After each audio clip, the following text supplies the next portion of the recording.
선생님, 요즘 텔레비전 소리가 잘 안 들려서 볼륨을 높였는데 가족들이 너무 크다고 해요. 밤에 귀에서 윙윙거리는 소리가 나서 잠을 못 자겠어요. 어지러워서 계단 오르내리기가 무서워요. 혹시 치매 초기 증상은 아닐까요? 이런 말씀들 많이 들어보셨죠? 아마 여러분도 한 번쯤은 비슷한 경험을 하셨거나 주변 분들에게서 이런 이야기를 들어보셨을 것입니다. 처음에는 나이가 들어서 그런가 보다 하고 넘어가게 됩니다. 하지만 증상이 계속되면 혹시 뭔가 큰 병은 아닐까 하는 불안감이 생기죠. 그런데 막상 병원에 가려고 하면 이런 걸로 병원에 가도 될까? 의사 선생님이 뭐라고 하실까? 하는 걱정이 앞섭니다. 특히 우리 어르신들은 참으면 낫겠지 나이 먹어서 그런 거야 하시면서 참고 지내시는 경우가 많습니다. 안녕하십니까? 저는 40여 년간 신경과 의사로 일해온 이정호입니다. 올해 70을 넘긴 나이에도 여전히 환자분들을 만나고 있는데 오늘은 제가 평생 진료하면서 가장 안타까웠던 순간들과 가장 보람찼던 순간들에 대해 말씀드리고 싶습니다. 의사라는 직업을 갖고 살면서 가장 가슴 아픈 일은 조금만 더 일찍 오셨으면 이라는 말을 해야 할 때입니다. 반대로 가장 기쁜 일은 다행히 일찍 오셔서 큰 문제 없이 치료할 수 있었습니다. 라고 말할 수 있을 때입니다. 지난 40년간 수많은 뇌졸중 환자분들을 만나면서 깨달은 것이 있습니다. 우리 몸은 정말 신기하게도 위험한 상황이 오기 전에 미리 신호를 보낸다는 것입니다. 특히 귀는 뇌와 가까이 있어서 뇌혈관에 문제가 생기면 가장 먼저 증상이 나타나는 경우가 많습니다. 오늘 이 글을 통해 여러분께 전하고 싶은 메시지는 간단합니다. 귀가 보내는 신호를 놓치지 마시라는 것입니다. 그 작은 신호 하나가 여러분의 생명을 구할 수 있습니다. 젊은 의사였을 때는 몰랐습니다. 환자분들이 호소하는 작은 증상들을 때로는 대수롭지 않게 여기기도 했습니다. 하지만 경험이 쌓이면서 알게 되었습니다. 환자분들이 느끼는 그 작은 변화들이 얼마나 중요한 신호인지를 말입니다. 제가 40년간 만난 환자분들 중에서 가장 좋은 결과를 보이신 분들의 공통점이 있었습니다. 바로 조기 발견의 중요성을 아신 분들이었습니다. 이 영상을 끝까지 보시게 된다면 99.9% 죽을 뻔한 상황에서도 살아날 수 있는 비밀을 알게 됩니다. 그리고 뇌졸중 걸리기 직전에도 살 수 있습니다. 이 정보가 도움이 되셨다면 구독과 좋아요를 눌러주시면 더 많은 건강 정보를 받아보실 수 있습니다. 댓글로 여러분의 경험을 나누어 주시면 다른 분들에게도 큰 도움이 됩니다. 여러분의 작은 클릭 하나가 누군가의 생명을 구할 수 있습니다. 가족과 주변 분들에게도 꼭 공유해 주세요. 이제 귀에서 들리는 작은 소리 하나로 생과 사를 가를 수 있는 지혜를 알려드리겠습니다. 지난주에도 한 분이 응급실로 실려 오셨습니다. 70대 할머니셨는데 며칠 전부터 귀에서 이상한 소리가 났다고 하시더군요. 선생님, 귀에서 맥박 뛰는 소리가 계속 들려요. 처음엔 그냥 피곤해서 그런 줄 알았는데 어제부터는 어지럽기까지 해서 견딜 수가 없어요. 그분의 말씀을 들으면서 가슴이 철렁했습니다. 전형적인 뇌졸중 전조 증상이었기 때문입니다. 다행히 빠른 검사를 통해 일과성 허혈 발작 단계에서 발견할 수 있었고 적절한 치료로 큰 뇌졸중을 막을 수 있었습니다. 이런 일이 한두 번이 아닙니다. 제가 수십 년간 환자분들을 진료하면서 발견한 패턴들이 있습니다.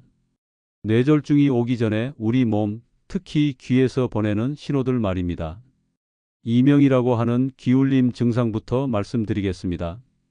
많은 분들이 나이가 들면서 귀에서 소리가 나는 것을 당연하게 여기십니다. 하지만 갑작스럽게 시작되는 지속적인 귀울림, 특히 한쪽 귀에만 발생하는 경우는 다릅니다. 한 번은 60대 남성 환자분이 의사 선생님, 귀에서 푹 소리가 계속 나요라고 하시더군요. 언제부터 그러셨어요? 라고 물으니 3일 전부터 갑자기 시작되었는데 점점 심해져요 라고 답하셨습니다. 처음엔 단순한 이명인 줄 알았는데 자세히 들어보니 심장박동과 일치하는 소리였습니다. 이런 박동성 이명은 혈관에 문제가 있을 때 나타나는 증상입니다. 즉시 뇌 CT와 MRI 검사를 시행했고 다행히 작은 혈관의 좁아진 부분을 발견해서 큰 문제 없이 치료할 수 있었습니다. 만약 그분이 나이 먹어서 그런가 보다라고 생각하고 그냥 넘어갔다면 어떻게 되었을까요? 생각만 해도 아찔합니다. 맥박과 함께 뛰는 듯한 박동성 이명은 특히 주의해야 합니다. 혈관이 좁아지거나 막히면서 혈류가 불규칙해질 때 나타나는 증상이기 때문입니다. 이런 증상이 나타나면 즉시 병원에 오셔야 합니다. 청력 저하도 중요한 신호입니다. 갑작스러운 한쪽 귀 청력 감소, 소리가 멀리서 들리는 느낌, 특정 주파수 소리를 듣지 못하는 증상들이 나타날 수 있습니다. 작년에 만난 할아버지께서는 텔레비전 소리가 한쪽으로만 들려요 라고 하셨습니다. 처음엔 귀지 때문인 줄 알고 이비인후과에 가셨다가 다행히 담당 선생님이 갑작스럽게 청력이 떨어지신 것 같으니 신경과 진료도 받아보세요 라고 권해주셔서 저희 병원에 오시게 되었습니다. 검사 결과 뇌로 가는 작은 혈관에 문제가 있었습니다. 혈관이 좁아지면서 청각을 담당하는 뇌 부위에 충분한 혈액이 공급되지 않았던 것입니다.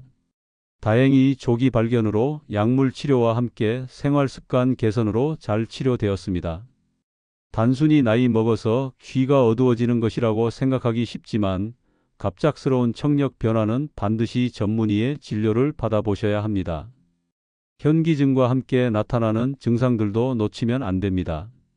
귀가 먹먹한 느낌, 균형 감각 상실, 어지럼증과 함께 귀 압박감이 있다면 즉시 병원에 오셔야 합니다. 몇 년 전에 50대 여성분이 계단에서 자꾸 비틀거려요. 귀도 이상하고 머리도 아프고 라고 하시며 오셨습니다. 자세히 문진해 보니 일주일 전부터 귀가 먹먹한 느낌이 있었고 며칠 전부터는 어지럼증이 심해졌다고 하셨습니다. 어떤 종류의 어지럼증이세요? 라고 물으니 세상이 빙빙 도는 것 같아요. 특히 고개를 돌릴 때 더 심해져요 라고 답하셨습니다. 이런 증상은 뇌간이나 소뇌 쪽에 문제가 있을 때 나타나는 전형적인 증상입니다. 즉시 검사를 시행했고 다행히 일과성 허혈 발작 단계에서 발견해서 큰 뇌졸중을 예방할 수 있었습니다. 그분은 지금도 정기적으로 외래에 오시는데 그때 빨리 병원에 와서 정말 다행이었어요 라고 말씀하십니다. 균형 감각과 청각을 담당하는 뇌 부위는 서로 가까이 있어서 이 부위의 혈액 공급이 불충분하면 귀 관련 증상과 어지럼증이 함께 나타나는 경우가 많습니다. 귀 증상과 함께 다른 증상들도 살펴보셔야 합니다.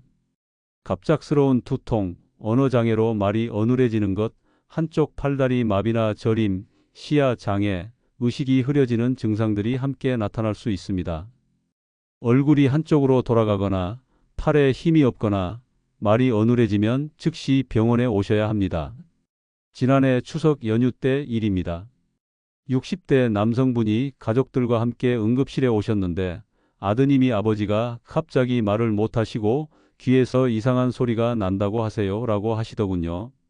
자세히 관찰해보니 환자분의 얼굴이 살짝 한쪽으로 돌아가 있었고 오른쪽 팔에 힘이 없었습니다. 귀에서는 지속적인 이명이 있었고 말씀하실 때도 발음이 부정확했습니다. 다행히 증상 발생 후 2시간 만에 병원에 오셔서 즉시 혈전용의 치료를 시행할 수 있었습니다. 현재는 일상생활에 큰 지장 없이 지내고 계십니다. 제가 평생 진료하면서 가장 안타까웠던 순간들은 조금만 더 일찍 오셨으면 이라는 말을 해야 할 때였습니다. 뇌졸중은 골든타임이 있습니다. 증상이 나타나고 3시간 이내, 늦어도 6시간 이내에 치료받으시면 후유증을 최소화할 수 있습니다. 한 번은 80대 할머니께서 새벽에 응급실로 오셨습니다. 손자가 할머니가 어제 저녁부터 귀에서 소리가 난다고 하시더니 오늘 아침에 말씀을 못하시고 한쪽 팔다리를 못 움직이세요 라고 하더군요. 안타깝게도 증상 발생 후 너무 많은 시간이 지나 적극적인 치료를 하기 어려운 상황이었습니다. 만약 귀에서 소리가 났을 때 바로 병원에 오셨다면 결과가 달랐을 텐데 하는 아쉬움이 컸습니다. 즉시 병원에 오셔야 하는 상황들을 다시 한번 말씀드리겠습니다. 1. 갑작스럽게 시작되는 지속적인 귀울림. 2. 한쪽 귀에만 발생하는 증상들. 3. 맥박과 함께 뛰는 듯한 박동성 이명. 4. 갑작스러운 한쪽 귀 청력 감소. 5. 소리가 멀리서 들리는 느낌. 6. 귀가 먹먹한 느낌과 함께 어지럼증. 7. 균형 감각 상실. 8. 위 증상들과 함께 나타나는 두통, 언어장애, 팔다리 마비. 이런 증상들이 갑작스럽게 나타날 때, 증상이 지속되거나 악화될 때, 여러 증상이 동시에 나타날 때는 망설이지 마시고 즉시 119에 신고하거나 응급실로 오시기 바랍니다. 뇌졸중은 예방할 수 있는 병입니다. 고혈압, 당뇨, 심장질환, 고지혈증과 같은 위험인자들을 잘 관리하면 뇌졸중 발생 위험을 크게 줄일 수 있습니다. 제가 만난 환자분들 중에는 평소 건강관리를 잘 하셔서 뇌졸중을 예방하신 분들이 많이 계십니다. 70대 할아버지께서는 의사 선생님, 저는 매일 아침 혈압을 재고 당뇨 관리도 열심히 하고 있어요. 그런데 며칠 전부터 귀에서 이상한 소리가 나서 걱정이 돼요 라고 하시더군요. 검사 결과 혈관에 약간의 좁아진 부분이 있었지만 평소 건강관리를 잘하신 덕분에 큰 문제 없이 약물 치료만으로도 충분히 관리할 수 있었습니다. 40여 년간 의사로 살아오면서 깨달은 것이 있습니다. 우리 몸은 정말 신기하게도 위험한 상황이 오기 전에 미리 신호를 보낸다는 것입니다. 특히 귀는 뇌와 가까이 있어서 뇌혈관에 문제가 생기면 가장 먼저 증상이 나타나는 경우가 많습니다. 많은 분들이 귀에서 나는 소리나 청력 변화를 단순히 나이가 들면서 생기는 자연스러운 현상으로 생각하십니다. 하지만 갑작스럽게 나타나는 변화는 다릅니다. 그것은 우리 몸이 보내는 경고 신호일 수 있습니다. 제가 만난 수많은 환자분들 중에서 가장 좋은 결과를 보이신 분들의 공통점은 무엇일까요? 바로 작은 증상도 소홀히 하지 않고 빨리 병원에 오신 분들입니다. 반대로 안타까운 결과를 보이신 분들은 대부분 좀 더 지켜보자라고 하시며 시간을 놓치신 경우가 많았습니다. 뇌졸중은 시간과의 싸움입니다. 빨리 발견하고 빨리 치료하면 완전히 회복할 수 있는 병입니다. 하지만 시간을 놓치면 평생 후유증을 안고 살아가야 할 수도 있습니다. 제가 40년간 의사로 살아오면서 얻은 가장 큰 교훈은 환자의 말을 귀담아 듣는 것입니다. 환자분들이 호소하는 작은 증상들, 그것들이 모두 의미가 있다는 것을 깨달았습니다. 젊은 의사였을 때는 검사 결과가 정상이면 별 문제 없습니다 라고 말하곤 했습니다. 하지만 경험이 쌓이면서 알게 되었습니다. 환자분들이 느끼는 증상들은 단순히 검사 결과로만 판단할 수 없는 중요한 정보라는 것을 말입니다. 한 번은 50대 여성분이 귀에서 이상한 소리가 나요. 검사해 주세요 라고 하셨습니다. 각종 검사를 해봐도 특별한 이상이 없었습니다. 하지만 그분의 증상이 계속 지속되어서 더 자세한 검사를 시행했고 결국 아주 작은 혈관의 이상을 발견할 수 있었습니다. 만약 제가 처음 검사 결과만 보고 이상 없습니다 라고 했다면 어떻게 되었을까요? 그분은 지금도 정기적으로 외래에 오시는데 선생님이 끝까지 들어주셔서 정말 감사해요 라고 말씀하십니다. 이런 경험들을 통해 제가 깨달은 소중한 교훈들이 있습니다. 첫 번째는 작은 증상도 소홀히 하지 말라는 것입니다. 우리 몸이 보내는 신호에는 모두 이유가 있습니다. 두 번째는 갑작스럽게 나타나는 변화는 특히 주의해야 한다는 것입니다. 평소와 다른 증상이 나타나면 반드시 전문의의 진료를 받으시기 바랍니다. 세 번째는 시간을 놓치지 말라는 것입니다. 뇌졸중은 골든타임이 있는 병입니다. 의심되는 증상이 있으면 즉시 병원에 오세요. 마지막으로 네 번째는 예방이 최선의 치료라는 것입니다. 평소 건강관리를 철저히 하면 뇌졸중을 예방할 수 있습니다. 그렇다면 구체적으로 어떻게 실천해야 할까요? 제가 환자분들께 항상 강조하는 실천 방법들을 말씀드리겠습니다. 매일 아침 일어나서 가장 먼저 하시는 일이 무엇인가요? 저는 환자분들께 혈압 측정을 습관화하시라고 말씀드립니다. 가정용 혈압계를 구입하셔서 매일 같은 시간에 재시고 기록을 남기시면 됩니다. 수축기 혈압이 140 mmHg 이상이거나 이완기 혈압이 90 mmHg 이상이면 병원에 오셔야 합니다. 당뇨가 있으시면 혈당을 철저히 관리하세요.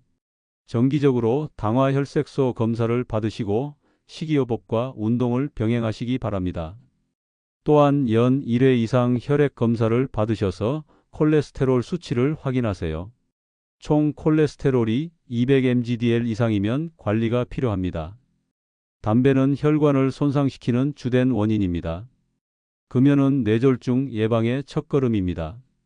과도한 음주는 혈압을 높이고 뇌졸중 위험을 증가시키므로 적당한 음주를 하시거나 아예 금주하시는 것이 좋습니다. 주 3, 4회 30분 이상의 유산소 운동을 하시기 바랍니다. 걷기, 수영, 자전거 타기 등이 좋습니다. 식이요법도 중요합니다. 염분 섭취를 줄이고 과일과 채소를 충분히 섭취하세요. 포화지방이 많은 음식은 피하시고 생선을 자주 드시기 바랍니다. 귀 증상을 관찰하실 때는 다음과 같은 점들을 주의 깊게 살펴보세요. 갑작스럽게 시작되는 귀울림이 있는지, 한쪽 귀에만 증상이 나타나는지, 맥박과 함께 뛰는 듯한 소리가 나는지, 청력이 갑자기 떨어졌는지, 소리가 멀리서 들리는 느낌이 있는지, 귀가 먹먹한 느낌과 함께 어지럼증이 있는지 확인해 보세요. 또한 갑작스러운 두통, 말이 어눌해지는 증상, 한쪽 팔다리에 힘이 없는 증상, 시야가 흐려지는 증상, 의식이 흐려지는 증상들도 함께 관찰하시기 바랍니다. FAST 체크법을 기억하세요. 얼굴이 한쪽으로 돌아가는지, 양팔을 들어 올릴 수 있는지, 말이 어눌하지 않은지 확인하시고 위 증상이 있으면 즉시 병원으로 가세요. 응급실 가기 전에는 1일 후에 신고하거나 가족에게 연락하세요. 의식이 있으면 편안한 자세로 안정을 취하시고 의식이 없으면 기도를 확보하고 옆으로 눕혀주세요. 혈압약이나 다른 약을 복용 중이면 약봉지를 챙겨 가시기 바랍니다. 가족분들은 평소 어르신들의 작은 변화를 세심하게 관찰해 주세요. 특히 말씀하시는 것, 걸으시는 것, 표정 등을 주의 깊게 보시기 바랍니다. 증상이 나타난 시간, 지속 시간, 어떤 상황에서 나타났는지 기록해 두세요. 병원에서 진료받을 때 중요한 정보가 됩니다. 어르신들이 괜찮다고 하셨을 때도 의심되는 증상이 있으면 병원에 가시도록 설득해 주세요. 뇌졸중 위험인자가 있으시면 정기적으로 신경과 진료를 받으세요. 6개월에 한 번씩 뇌혈관 상태를 점검받으시는 것이 좋습니다. 혈압약, 당뇨약, 콜레스테롤 약 등을 규칙적으로 복용하시고 임의로 중단하지 마세요. 뇌 CT나 MRI 검사를 정기적으로 받으셔서 뇌혈관 상태를 확인하시기 바랍니다. 특히 65세 이상이거나 위험인자가 있으시면 연 1회 이상 검사 받으시기 바랍니다. 제가 40년간 의사로 살아오면서 가장 안타까웠던 순간들과 가장 보람찼던 순간들을 나누면서 여러분께 꼭 전하고 싶었던 메시지를 담았습니다. 뇌졸중은 무서운 병입니다. 하지만 예방할 수 있는 병이기도 합니다. 그리고 조기에 발견하면 충분히 치료 가능한 병입니다. 중요한 것은 우리 몸이 보내는 신호를 놓치지 않는 것입니다. 귀에서 나는 작은 소리 하나, 청력의 작은 변화 하나도 소홀히 하지 마시기 바랍니다. 그것이 여러분의 생명을 구하는 신호일 수 있습니다. 건강할 때는 몰랐던 소중함을 아픈 후에 깨닫는 경우가 많습니다. 하지만 우리 몸이 보내는 신호를 놓치지 않으신다면 건강한 삶을 더 오래 유지하실 수 있습니다. 제가 만난 수많은 환자분들께서 일찍 와서 다행이었다고 말씀하시는 모습을 보면서 저 역시 큰 보람을 느낍니다. 여러분도 그런 분들이 되셨으면 좋겠습니다. 마지막으로 한 가지 더 말씀드리고 싶은 것이 있습니다. 의사는 여러분의 건강을 지켜드리는 파트너입니다. 작은 증상이라도 이상하다 싶으시면 주저하지 마시고 병원에 오세요. 이런 걸로 병원에 와도 될까요? 라고 고민하지 마시기 바랍니다. 저는 항상 환자분들께 이렇게 말씀드립니다. 일찍 와서 이상이 없다면 다행이고 늦게 와서 문제가 생기면 후회합니다. 여러분의 건강보다 소중한 것은 없습니다. 고혈압, 당뇨, 심장질환이 있으신 분들은 더욱 주의 깊게 관찰하시기 바랍니다. 그리고 가족분들도 평소에 어르신들의 작은 변화를 세심하게 살펴봐 주시면 좋겠습니다. 제가 의사로서 여러분께 드리는 마지막 당부는 이것입니다. 건강은 잃고 나서야 그 소중함을 알게 되는 것이 아니라 지금 이 순간부터 지켜나가는 것입니다. 오늘부터 여러분의 몸이 보내는 신호에 귀를 기울여 주시기 바랍니다. 의사로 살아오면서 가장 기뻤던 순간은 환자분들이 건강하게 웃으시는 모습을 볼 때였습니다. 그리고 가장 슬펐던 순간은 조금만 더 일찍 오셨으면 이라는 말을 해야 할 때였습니다. 저는 이제 70이 넘은 나이지만 여전히 매일 아침 병원에 나와서 환자분들을 만나고 있습니다. 왜냐하면 제가 가진 지식과 경험이 한 분이라도 더 건강하게 사실 수 있도록 도움이 되었으면 하는 마음 때문입니다. 나이가 들면서 깨달은 것은 의사의 가장 중요한 역할은 환자의 말을 귀담아 듣는 것이라는 점입니다. 환자분들이 호소하는 작은 증상들, 그 모든 것들이 소중한 정보입니다. 그리고 혹시 의심되는 증상이 있으시면 주저하지 마시고 병원에 오시기 바랍니다. 저는 지금도 매일 외래에서 환자분들을 만나고 있습니다. 그분들 중에는 조기에 발견해서 건강을 되찾으신 분들이 많이 계십니다. 그런 분들을 볼 때마다 의사로서 큰 보람을 느낍니다. 뇌졸중은 분명히 무서운 병입니다. 하지만 우리가 경계하고 준비한다면 충분히 예방할 수 있고 조기에 발견하면 완치할 수 있는 병이기도 합니다. 여러분 모두 건강하시길 바라며 작은 증상이라도 이상하다 싶으시면 주저하지 마시고 병원에 오시기 바랍니다. 그것이 여러분의 생명을 구하는 길입니다. 제가 40년간 의사로 살아오면서 경험한 것들을 여러분과 나눌 수 있어서 영광이었습니다. 이 글이 여러분의 건강을 지키는데 조금이라도 도움이 되었으면 좋겠습니다. 그리고 여러분의 가족과 주변 분들에게도 이런 정보를 전해주시면 더 많은 분들이 건강을 지킬 수 있을 것입니다. 건강은 혼자만의 것이 아닙니다. 가족과 사회 모두가 함께 관심을 가지고 지켜나가야 하는 소중한 자산입니다. 여러분 모두가 건강의 파수꾼이 되어주시기 바랍니다.